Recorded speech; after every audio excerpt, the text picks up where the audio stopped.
Hello everyone, आज है 2 जुलाई 2024। आज के जितने भी महत्वपूर्ण करंट अफेयर्स बन सकते हैं उन सभी को इस वीडियो में डिस्कस किया जाएगा। चैनल पे नए हैं तो सब्सक्राइब कर लें। वीडियो पसंद आता है तो वीडियो को लाइक शेयर जरूर करें।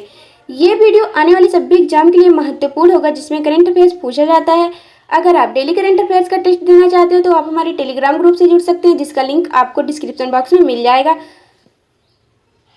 जहां से जुड़ के आप अपनी तैयारी को और बेहतर कर सकते हैं। तो चलिए शुरुआत करते हैं और देखते हैं आज का प्रश्न नंबर पहला। प्रश्न नंबर पहला है, हाल ही में जारी ग्लोबल लिवेबिलिटी इंडेक्स 2024 के अनुसार दुनिया का सबसे अच्छा रहने योग्य शहर कौन सा है? Option A Vienna, B London, C Hong Kong, D New York. इसका राइट आंसर है ऑप्शन ए वियना। व्याख्या देख लेते हैं। हाल ही में द इकोनॉमिक इंटेलिजेंस यूनिट द्वारा ग्लोबल लिवेबिलिटी इंडेक्स 2024 जारी किया गया। इस इंडेक्स के अनुसार वियना लगातार तीसरे साल 98.4 स्कोर के साथ दुनिया का सबसे अच्छा रहने योग्य शहर बना। पाकिस्तान का कराची और बांग्लादेश की राजधानी ढाका दुनिया के सबसे कम रहने योग्य शहरों में से हैं। ग्लोबल लिवेबिलिटी इंडेक्स में 173 शहरों को 5 श्रेणियों में रैंकिंग देता है, जिनमें स्थिरता, स्वास्थ्य सेवा, सांस्कृतिक और पर्यावरण, शिक्षा और बुनियादी ढांचा शामिल हैं। शीर्ष 5 देश इस प्रकार हैं। पहला है वियना, दूसरा है कोपेनहेगन, तीसरा है ज्यूरिख, चौथा है कैलगरी, पांचवा है जिनेवा। नेक्स्ट है प्रश्न नंबर दूसरा है, हाल ही में किसे 12वें विश्व हिंदी सम्मान से सम्मानित किया गया? Option A Radhika Sen, B Supriya Verma, C doctor Usha Thakur, D Kriti Chauhan. इसका राइट आंसर है option C doctor Usha Thakur को। व्याख्या देख लेते हैं। हाल ही में डॉक्टर उषा ठाकुर को नेपाल में भारतीय दूतावास द्वारा आयोजित हिंदी संवाद कार्यक्रम में 12वें विश्व हिंदी सम्मान से सम्मानित किया गया। इन्हें यह सम्मान हिंदी साहित्य के विकास में उनके योगदान के लिए प्रदान किया गया है। 12वां विश्व हिंदी सम्मेलन 2023 फिजी में आयोजित किया गया था। विश्व हिंदी सम्मान भारत के विदेश मंत्रालय द्वारा दिया जाता है। नेक्स्ट है प्रश्न नंबर तीसरा है, हाल ही में पूर्व उपराष्ट्रपति श्री वेंकैया नायडू के जीवन पर आधारित 3 पुस्तकों का विमोचन किसने किया? Option A Draupadi Murmu, B Jagdeep Dhankhar, C Narendra Modi, D Amit Shah. इसका राइट आंसर है ऑप्शन सी नरेंद्र मोदी। व्याख्या देख लेते हैं। प्रधानमंत्री नरेंद्र मोदी ने 30 जून को वीडियो कॉन्फ्रेंसिंग के जरिए वेंकैया नायडू के 75वें जन्मदिन के पूर्व संध्या पर उनके जीवन पर आधारित 3 पुस्तकों का विमोचन किया। प्रधानमंत्री द्वारा विमोचित पुस्तकें और उनके लेखक निम्नलिखित हैं। पहली पुस्तक है श्री एस नागेश कुमार द्वारा लिखित Venkaiah Naidu life in service. दूसरा पुस्तक है डॉक्टर आई.बी. सुब्बा राव द्वारा लिखित celebrating Bharat the mission and of the M Venkaiah Naidu as 13th vice president of India. तीसरा पुस्तक है श्री संजय किशोर द्वारा लिखित Mahaneta life and journey of Shri M Venkaiah Naidu. M Venkaiah Naidu ने 2017 से 22 तक भारत के 13वें उपराष्ट्रपति के रूप में कार्य किया है। नेक्स्ट है प्रश्न नंबर चौथा है, हाल ही में जारी आर्टिफिशियल इंटेलिजेंस रेडीनेस इंडेक्स 2024 में भारत किस स्थान पर रहा? ऑप्शन ए है 61वें, बी है 31वें, सी है 51वें, बी है 72वें। राइट आंसर है ऑप्शन डी 72वें। व्याख्या देख लेते हैं। हाल ही में अंतर्राष्ट्रीय मौद्रिक कोष IMF द्वारा आर्टिफिशियल इंटेलिजेंस रेडीनेस इंडेक्स 2024 जारी किया गया है। इस इंडेक्स को 3 मुख्य देश के समूह में बांटा गया, जिसमें निम्न आय वाले देश LIC, उभरती हुई बाजार अर्थव्यवस्था EM और उन्नत अर्थव्यवस्था AE वाले देश शामिल हैं। भारत को इस सूचकांक में उभरती हुई बाजार अर्थव्यवस्था EM की श्रेणी में रखा गया है, जो 0.49 स्कोर के साथ 72वें स्थान पर रहा। इस सूचकांक में सिंगापुर शीर्ष स्थान पर है, वहीं सूडान इस सूचकांक में सबसे अंतिम 174वें स्थान पर रहा। इस सूचकांक के शीर्ष 5 देश इस प्रकार हैं। पहला है सिंगापुर, दूसरा है डेनमार्क, तीसरा है अमेरिका, चौथा है नीदरलैंड, पांचवा है एस्टोनिया। नेक्स्ट है प्रश्न नंबर 5वां है, हाल ही में किस देश के द्वारा पशुधन उत्सर्जन पर ग्रीन कार्बन टैक्स लगाने की घोषणा की गई? ऑप्शन है स्विट्जरलैंड, बी डेनमार्क, सी स्वीडन, डी अमेरिका। इसका राइट आंसर है ऑप्शन बी डेनमार्क के द्वारा। चलिए व्याख्या देख लेते हैं। यूरोपीय देश डेनमार्क दुनिया का पहला ऐसा देश बना है जिसने पशुधन उत्सर्जन पर ग्रीन कार्बन टैक्स लगाने की घोषणा की। यह टैक्स वर्ष 2030 से लागू होगा। इसका उद्देश्य है 2030 तक डेनमार्क के ग्रीन हाउस गैस उत्सर्जन को 1990 के स्तर से 70% तक कम करना।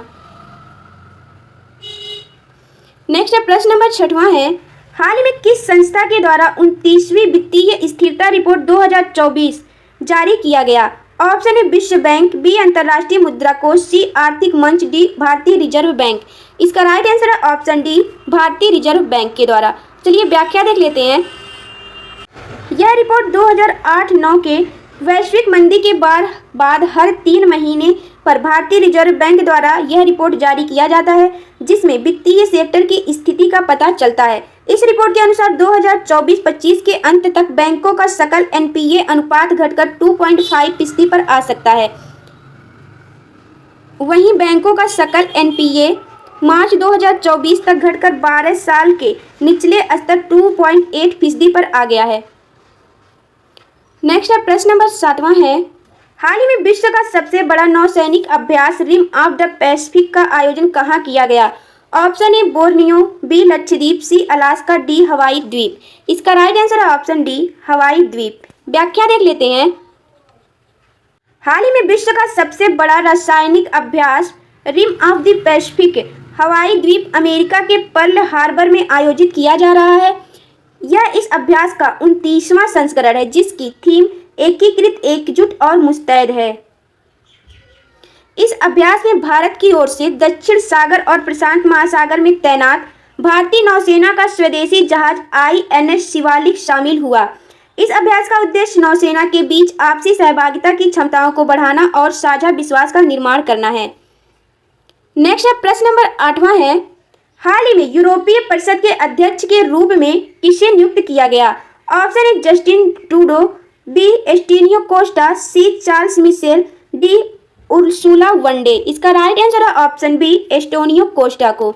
चलिए व्याख्या देख लेते हैं। हाल ही में पुर्तगाल के पूर्व प्रधानमंत्री एस्टोनियो कोस्टा को यूरोपीय परिषद के अध्यक्ष के रूप में नियुक्त किया गया। यह यूरोपीय परिषद के अध्यक्ष के रूप में बेल्जियम के चार्ल्स मिशेल की जगह लेंगे। यह 1 अक्टूबर 2024 को कार्यभार संभालेंगे। यूरोपीय परिषद के अध्यक्ष को 2.5 वर्ष की अवधि के लिए चुना जाता है। यूरोपीय परिषद यूरोपीय संघ का शीर्ष निकाय है जो यूरोपीय संघ का राजनीतिक एजेंडा तय करता है। इसकी बैठक वर्ष में 2 बार की जाती है। नेक्स्ट प्रश्न नंबर 9वां है, हाल ही में संपन्न हुए 9वें T20 विश्व कप के फाइनल में भारत ने किस देश को हराकर T20 विश्व कप का दूसरा खिताब जीता? Option A Australia, B England, C दक्षिण अफ्रीका, डी अमेरिका। इसका राइट आंसर है ऑप्शन सी दक्षिण अफ्रीका। 29 जून को बारबाडोस के केसिंगटन ओवल में दक्षिण अफ्रीका को 7 रनों से हराकर भारत ने अपना दूसरा T20 विश्व खिताब जीता। रोहित शर्मा की कप्तानी में टूर्नामेंट में एक भी मैच हारे बिना विश्व कप जीतने वाली भारत पहली टीम बनी। इसके साथ ही भारत इस टूर्नामेंट को 2 बार जीतने वाली तीसरी टीम बनी है। इससे पहले वेस्टइंडीज ने 2012 और 2016 में और इंग्लैंड ने 2010 और 2022 में T20 विश्व कप जीते हैं। भारत का पहला T20 विश्व कप 2007 में महेंद्र सिंह धोनी की कप्तानी में जीता गया था। इस 9वें T20 विश्व कप के फाइनल में विराट कोहली को प्लेयर ऑफ द मैच और जसप्रीत बुमराह को प्लेयर ऑफ द टूर्नामेंट चुना गया है। BCCI ने T20 वर्ल्ड कप जीतने पर टीम इंडिया को 125 करोड़ रुपए की इनामी राशि देने का ऐलान किया है।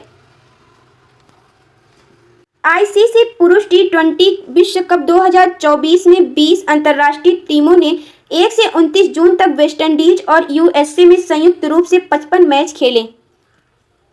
नेक्स्ट है प्रश्न नंबर 10वां है, हाल ही में किस राज्य द्वारा बेहतर न्याय प्रदान करने के लिए पहली बार गवाह संरक्षण योजना शुरू की गई?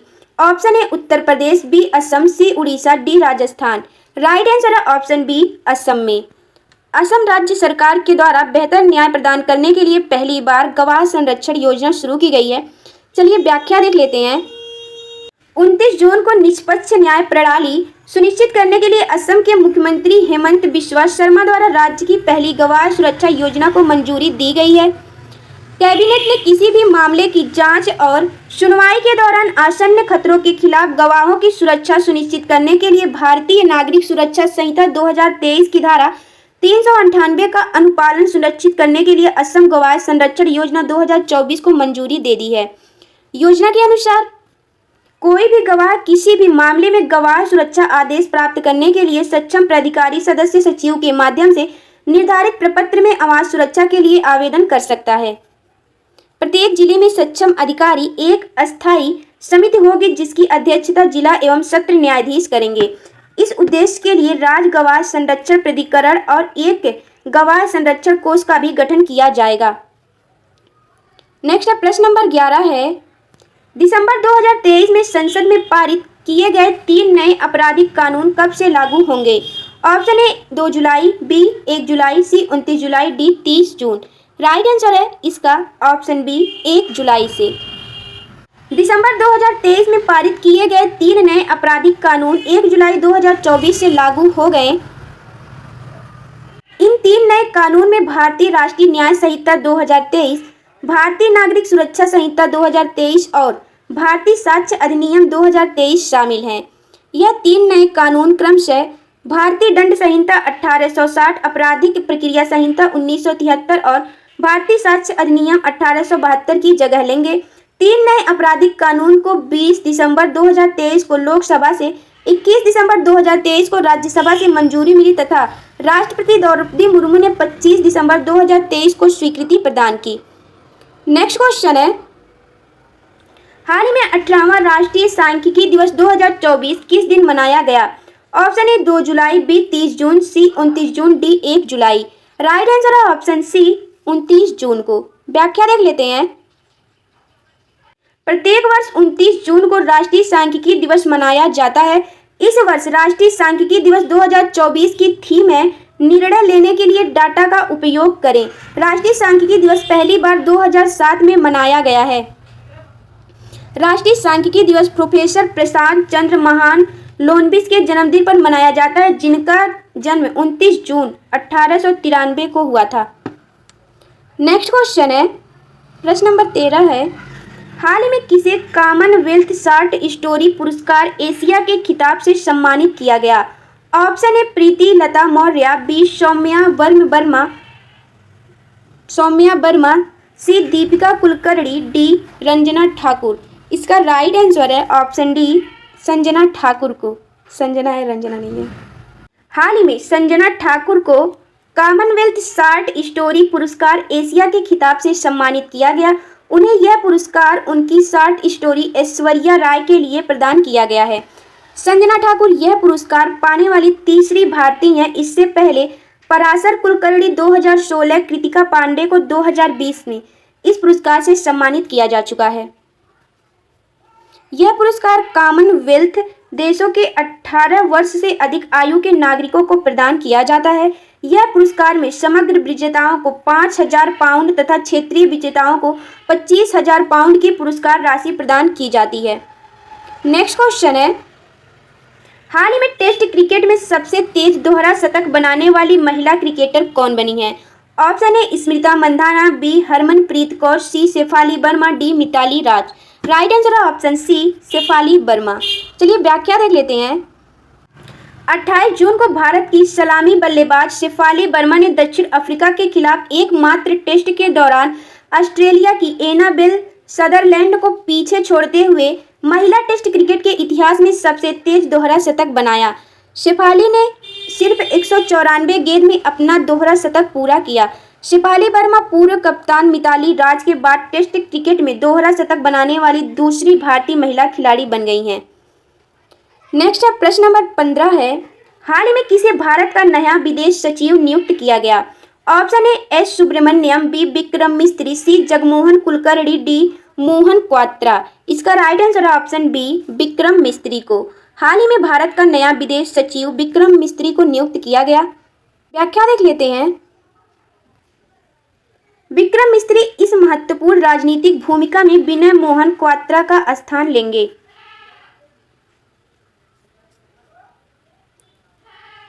चलिए कुछ महत्वपूर्ण प्रश्नों का रिवीजन कर लेते हैं। हाल ही में 17 जून को मनाए गए विश्व मरुस्थलीकरण, सूखा व रोकथाम दिवस 2024 की थीम क्या है? उत्तर है भूमि के लिए एकजुटता, हमारी विरासत हमारा भविष्य। नेक्स्ट है, हाल ही में भारत और जापान के बीच आयोजित समुद्री अभ्यास GMEX-24 में किस नौसैनिक जहाज ने भाग लिया? उत्तर है INS शिवालिक ने।